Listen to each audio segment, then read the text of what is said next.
Comcast Sports Center. Just fill in some blanks. After you decided to go back to Oregon, how long it took you to realize maybe you actually did then want to go to the NFL, and kind of why it was communicated back to the Eagles through an intermediate coach or somebody else instead of just calling up Howie and saying, or Jeffrey and saying, I changed my mind? Yeah, I mean, first off, it was a very difficult decision for me. And playing the Fiesta Bowl, I made a commitment that I was not going to talk to anybody until after we played the game. And my ultimate goal was to, for our guys, was, we weren't going to get distracted from that. And I think our players handled that really well. And then in, 36 hours, I met with three great organizations. And then it was more my timetable than anybody else's timetable. I'm sure Jeffrey obviously would have given me a little bit more time. He actually asked me to think about it, and when I hung up the phone, I said I would, but I'm not stringing anybody along, and I didn't. This whole thing was a very public thing, and I'm not a very public guy. So part of that was an interesting thing for me, but I made my decision, and I was comfortable in terms of it because of where I was going back to, and if the worst thing in my life was that I was going to be the head football coach at the University of Oregon, I think a lot of people would trade places with me because it's a really, really, really special place. So, I was going back, working, doing those things, and then asked just to think about it again. And I know Jeffrey and Howie had reached out, talked to my agent, just said that, they'd still be interested. And all I said at that point in time is I think about it. And I think actually, in hindsight, it benefited me because I wasn't under the microscope. I wasn't kind of, do I have to make a decision now? Do I have a timetable? And when I did talk to Jeffrey, I said, for me, I want to come, but I want to do this the right way. And I wanted, to me, it was about how do I handle the people back at the University of Oregon, and how do, as I go through this process, if I'm going to leave, what's a scenario that my players hear it from me? They're not going to hear it from somebody else, I think people used to say we live in the information age. I think maybe we live in the information overload age now. So it's tough, but there's a very, very human side to the game of football, and that's what attracts me to it. And it was more of me making a human decision of that I'm going to look my players in the eye, and I'm going to be the first to tell them, how much they meant to me, and how the reason I got this job is because of them. And I certainly understand that. If we were 7-46 over the last 4 years, people aren't talking to me.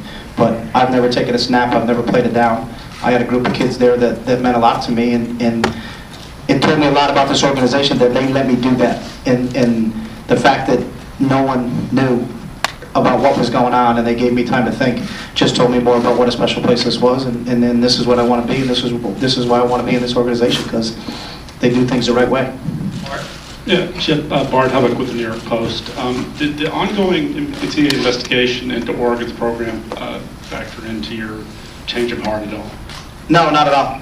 It didn't. We fully have cooperated with them, and will continue to fully cooperate with them, and that had no factor in my decision. Bogle, PhiladelphiaEagles.com. Questions actually for Jeffrey. What about that nine-hour meeting convinced you that Chip was the right guy? Several factors. That 9-hour meeting was memorable. Tremendous obsession for football, outstanding work ethic, ability to relate and communicate, intellect off the charts, forward thinking, not just about what he was running now at Oregon, but where the league was headed, where college is headed, how there's going to be counter trends, how there are going to be reactions to those counter trends. Just somebody who was not only on the cutting edge of football today, but saw that there's going to be reactions to that and what to do going way past that.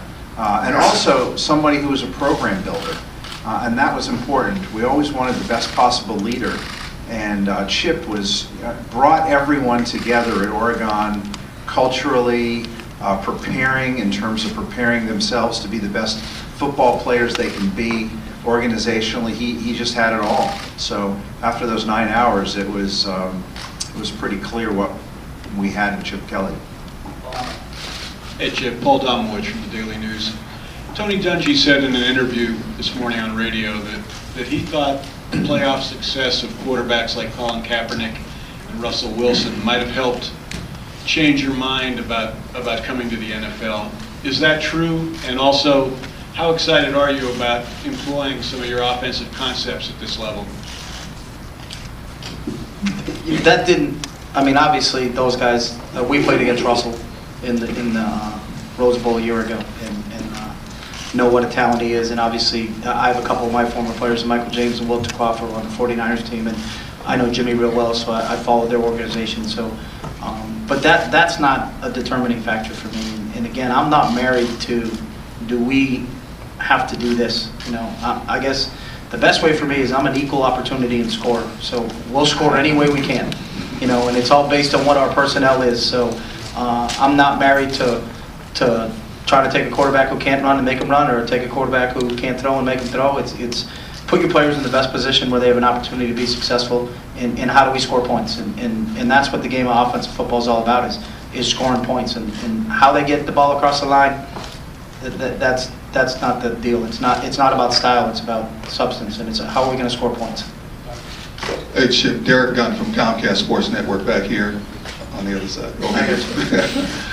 When you look at the success teams like the Colts, the 49ers, and the Seahawks have had in a short amount of time under new leadership, how much added pressure is that putting on you to accomplish what you want to accomplish here?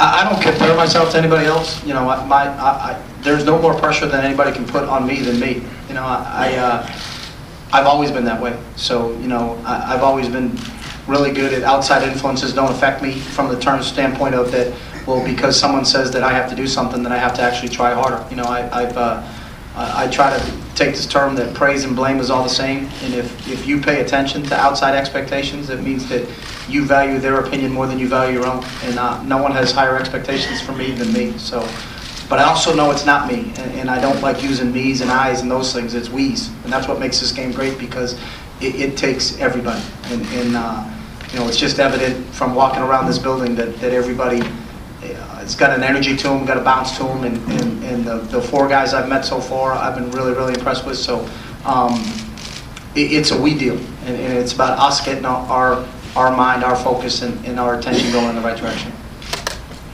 Coach, I'm Chris Murray, Philadelphia Sunday at the Chris Murray Report. The spread option offense is becoming more and more popular around the league, and even Bill Belichick has said he's talked to you about how he employs, you know, in his own situation. What makes this offense such a dangerous offense, especially when you have guys like Colin Kaepernick or Russell Wilson, you know, playing in that position? It's a good question. I guess the one thing is that people want to paint a brush and label an offense in one word. What Bill does in New England with Tom Brady is not a spread option offense. If someone tried to make Tommy run the zone read, I think you'd get fired, to be honest with you. You need him to sit back in the pocket, throw the ball. He's one of the all-time greatest quarterbacks ever. So there's a lot of different facets. And for us, it's about what tools do we have in our toolbox and what tools can we use based on the players that we have. So, you know, I think what Jim Harbaugh's done in San Francisco, or Pete did at Seattle, is that they identified the strengths of Russell Wilson and Colin Kaepernick, and they played to it. Mike Shanahan did the same thing with RG3, and they played to their strengths. You know, it's no different than what the Colts did with Andrew Luck. It's no different than what Denver's doing with Peyton Manning. It's no different than what the Patriots do with Tom Brady. Is that, you know, any great coach identifies what their personnel is and then puts them in positions to be successful. And you get a wide variety of talent at the quarterback spot, and those guys I just mentioned. But I think every team, when you look at them and really truly study them, is they're putting their guys in positions where they can be successful. And what they do in one offense is, you know, drastically different than what they do in another. And I guess it's trying to paint a brush and say that all those guys are doing the same thing. It's not. You know, some people it's a pace, some people it's a run scheme, some people it's how they're throwing the ball. You know, there's a lot of different components to it. But again, for us, it's in how we will approach it here is we're going to put our players in the best position to score points. Hey, last question. Hey, Jeff. Tim McManus from 97.5 and Philadelphia Magazine. As you're getting accustomed to the NFL, who are you going to lean on, and should we expect maybe a more veteran assistant staff as you kind of learn the ropes here?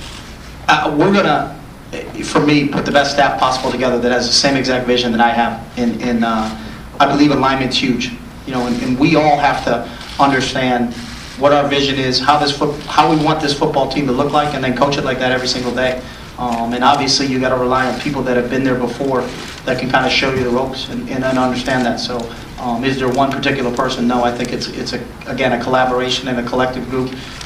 And that's what we're in the middle of the process doing right now, putting together, what in my opinion, and really it has to be my opinion, of what is the best staff that's going to coach in the vision that I have for us to be successful. Okay.